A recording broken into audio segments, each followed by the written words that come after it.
Uyghur Muslim businessman confirmed dead in Chinese prison.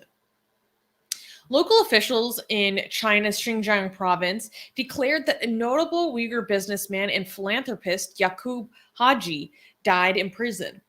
One of Haji's friends, in an interview with Radio Free Asia, said he was arrested in 2018 because he made donations to build a mosque and gave 3,000 yuan to a religious cleric to build the house. Dr. Yasser Ghadi, an American Pakistani preacher, acknowledged Haji's generosity towards the Uyghur community. The Chinese government considered his donation a support of, can I say the T word? Yeah, go ahead. The Chinese government considered his donation as, quote, support of terrorism and was tortured for his confession. On September 6th, his body was returned to his family in an advanced stage of decomposition. Haji is the latest victim of the Chinese government's ongoing campaign that actively targets millions of ethnic and Uyghur and Kazakh people in business, academics, cultural and religious figures in an attempt to destroy their identity. Wait, so is the story that this businessman in China raised money to build? Can you go over one more time exactly what was the step by step of what happened? So he was like known for being like a successful businessman and a philanthropist, and there was a cleric who needed housing, and so he agreed to pay for this religious cleric's house, and he also gave money to build a mosque, and the government considered his donation a support for terrorism and arrested him. And he was tortured and killed? Yeah. According to reports from Radio Free Asia, he was tortured for confession.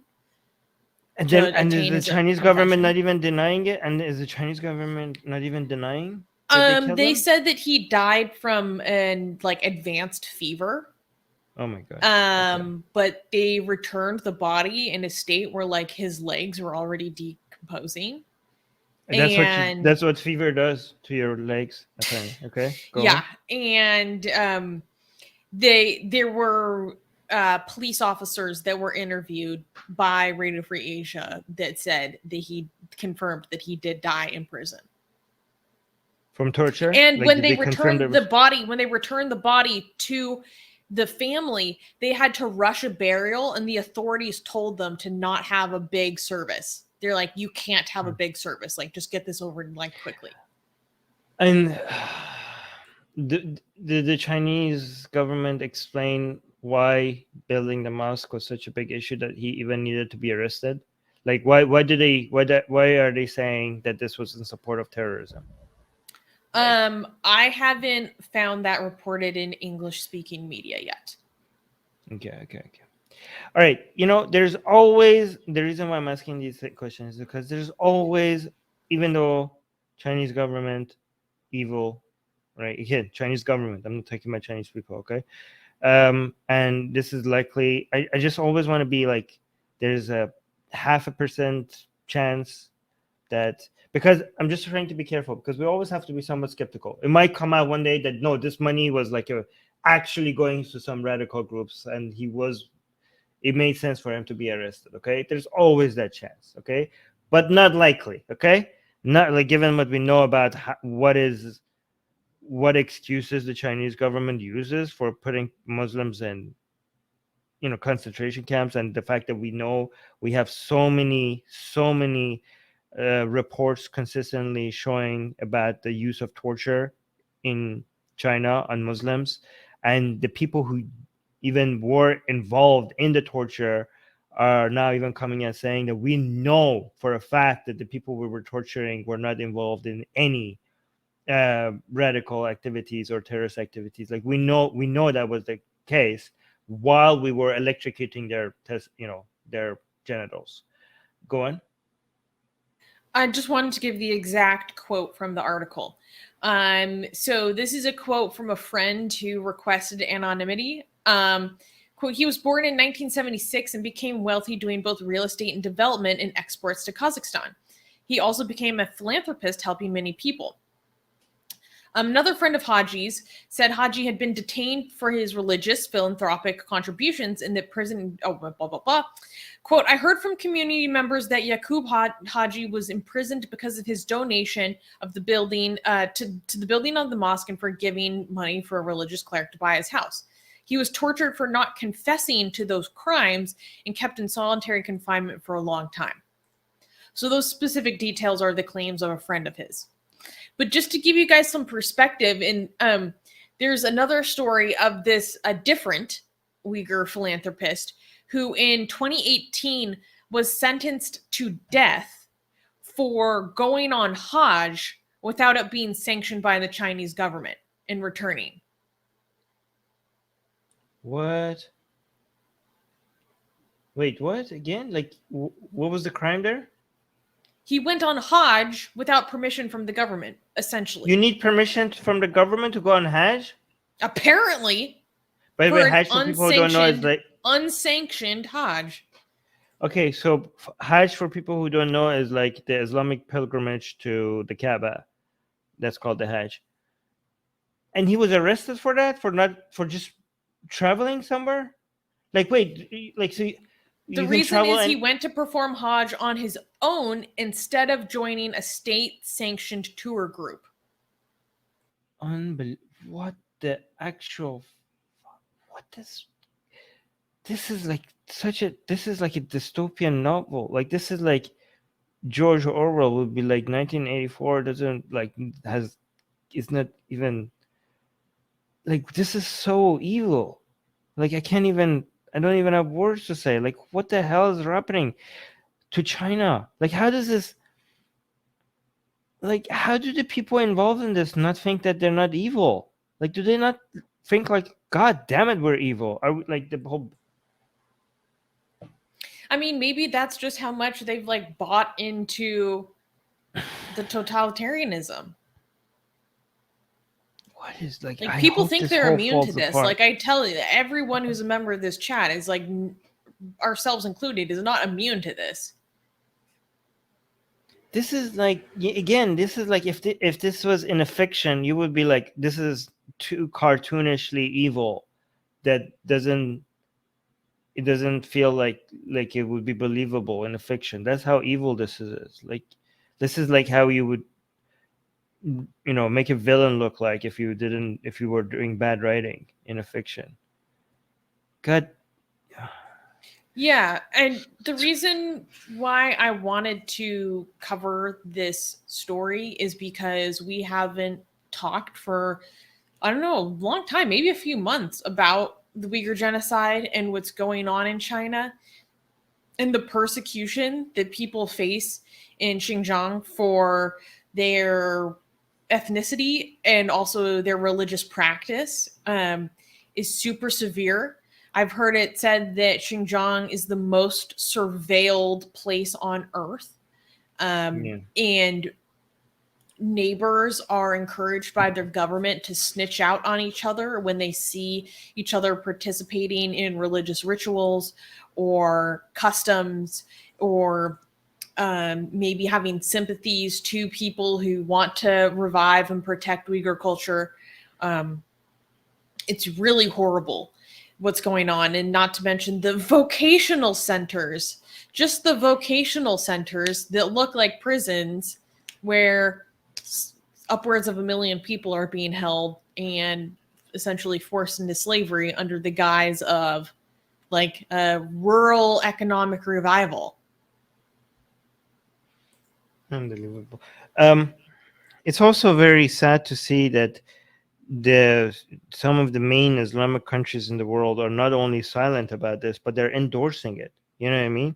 Like these are the same Islamic countries who constantly show how much they hate Israel, constantly say attack Israel, and also endorse like violent attacks against like Israeli civilians for the crimes of the Israeli government, which is like nothing compared to what China is doing to Muslims, right? Like, oh my God, Israel is like abusing Muslims in Palestine, and that's why we're anti-Israel. But yet, when it comes like countries like Iran or Pakistan, or Saudi Arabia, they bend the knee when it comes to China. And not only like they bend the knee, like they actually send them congratulation letters on their methods against terrorism. That's that how, so not only we're not seeing a pushback against China by these Islamic countries for the way that they're treating Muslims, they even be like they're buddies with them. Like Pakistan cannot be any more,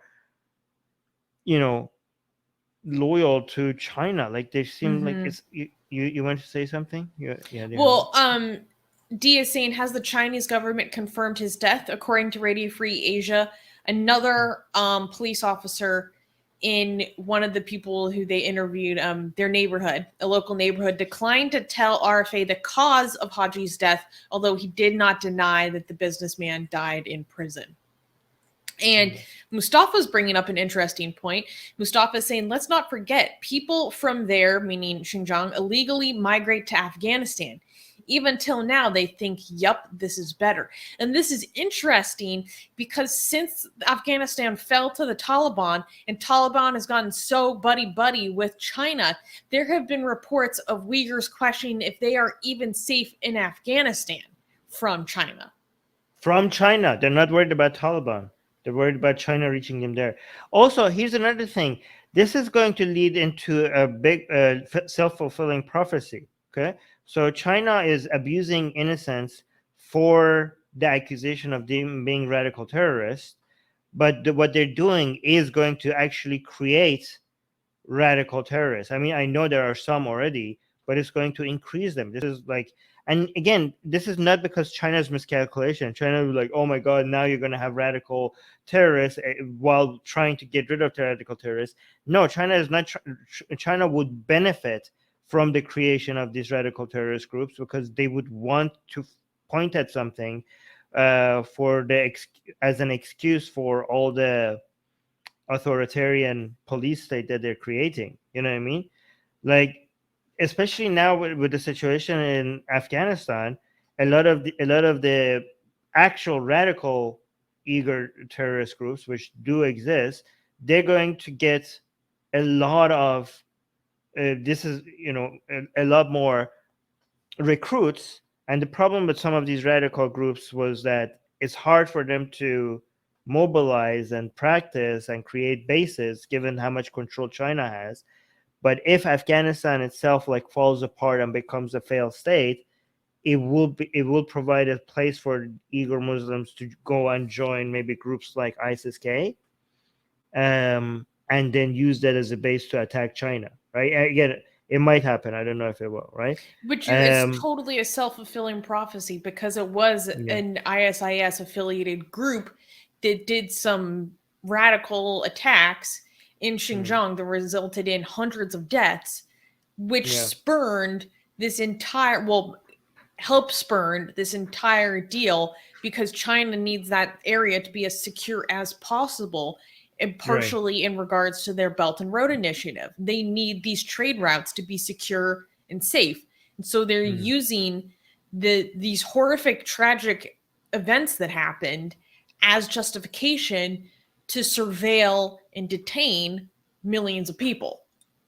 Yeah. Again, I think like when eventually there is an attack on China because of this is a lot of people might think like, oh no, China is in trouble right now. I think it's going to be like, this is exactly what we need to double down. Like this is a Chinese government would be like, we're going to tell once that attack happens, we're going to be like, see, this is what we're dealing with. This is why we do what we do.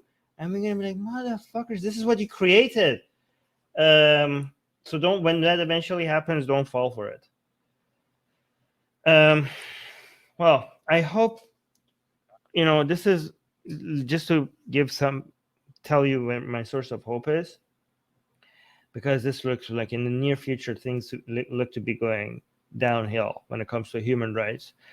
As China and India become, tomorrow's superpowers, it seems like all the criticism that we have for the United States when it comes to them violating human rights, and they do, and we do constantly highlight them, and United States is a chief violator of human rights, and we have many examples of that. The superpowers of tomorrow are probably going to be worse if we look at way worse, when it comes to China and India, stepping into filling in the gap that the Soviet Union left behind. Their concern for not violating human rights is even less than the United States of America. So things are not looking good. However, I do think that if there is any concern for human rights in North American and Western European countries, is because of the power of the people relative to the power of their governments. It's not because governments are just wake up and decide that they all of a sudden care about human rights. It's the pressure that the people are able to exert on their governments. And because in these countries, the balance of power is a little bit more favorable to the people, that pressure is felt by the government and they have to give into it, right? And what I'm hoping is that as the GDP per capita, not the total GDP, but GDP per capita in countries like India and China grows, the relative power of individuals relative to the government in the next 50 years will slowly shift the balance a little bit towards the people. And I hope that the studies that show that democracy and human rights is a function of the economic and political power of people is correct.